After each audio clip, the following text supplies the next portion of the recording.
বৃহস্পতিবার বিকেলে ক্রান্তি ব্লকের ক্রান্তি গ্রাম পঞ্চায়েত এলাকায় দক্ষিণ মাঝগ্রাম পূজারিপাড়ায় চড়ক পুজো অনুষ্ঠিত হলো। কমিটির সদস্য রঞ্জিত সরকার জানালেন, 7 দিন আগে গঙ্গা নিমন্ত্রণ করে ঠাকুর স্নান করে আমরা এলাকার বাড়ি ঘুরে ঘুরে চাঁদা সংগ্রহ করেছি এবং আজকে তার পুজোই করা হচ্ছে। কমিটির আরেক সদস্য নিপু সেন জানালেন, আমাদের এবার 11তম বর্ষ চড়ক পুজোর অনুষ্ঠানের আয়োজন করেছি। প্রতি বছরের ন্যায় এবছরও চড়ক পুজোকে ঘিরে এলাকাবাসীর মধ্যে যথেষ্ট সহায়তা করেছে, তাই এলাকাবাসীকে ধন্যবাদ জানালেন তিনি।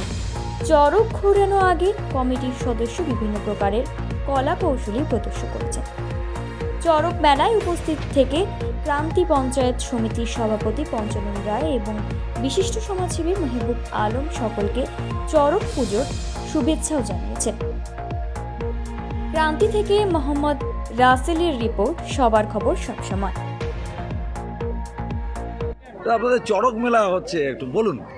আমাদের চড়ক মেলা এটা হচ্ছে, আমরা 7 দিন আগে স্নান করাই ছিল, স্নান করে বাড়ি বাড়ি ঘুরি, ঘোরার পরে আজকে চড়ক এই মেলা লাস্ট আমাদের রাস্তা।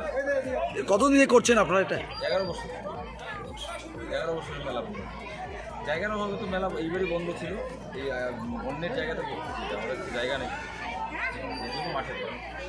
প্রসাদেরও আয়োজন করেছেন? হ্যাঁ হ্যাঁ, সব যত ভক্ত আছে সবার জন্য খিচুড়ির আয়োজন, মানুষের কাছ থেকে উঠায়। একটি বিশেষ ঘোষণা, চড়ক পূজায় আসছেন, এর কি বার্তা দিবেন? অ্যাকচুয়ালি আমাদের উত্তরবঙ্গে বিশেষ করে এখানে যেরকম বিশ্ব, এখানে যারা রাজবংশী রয়েছে তারাও রয়েছে এবং যারা এই এলাকায় পূর্ববঙ্গের থেকে আগত তারাও এখানে রয়েছে। এটা একটা বিশ্ব কালচারের জায়গায় পৌঁছে গেছে। তবে আমরা যেটা জানি যে রাজবংশী সম্প্রদায়ের এই যে চৈত্র সংক্রান্তিতে তার আগের থেকেই অন্তত 10-15 দিন ধরে এলাকার যারা মানুষ রয়েছে তারা একত্রিত হয়ে তারা বাড়ির বাইরে থেকে সাত্ত্বিকভাবে মানুষের বাড়ি বাড়ি পৌঁছে তারা হচ্ছে সেটাকে গম্ভীরা খেলা বলে আমরা জানি। সেই খেলার পরে আজকে হচ্ছে চড়ক উৎসব হয়। সেই উৎসবে এখন পুজো চলছে।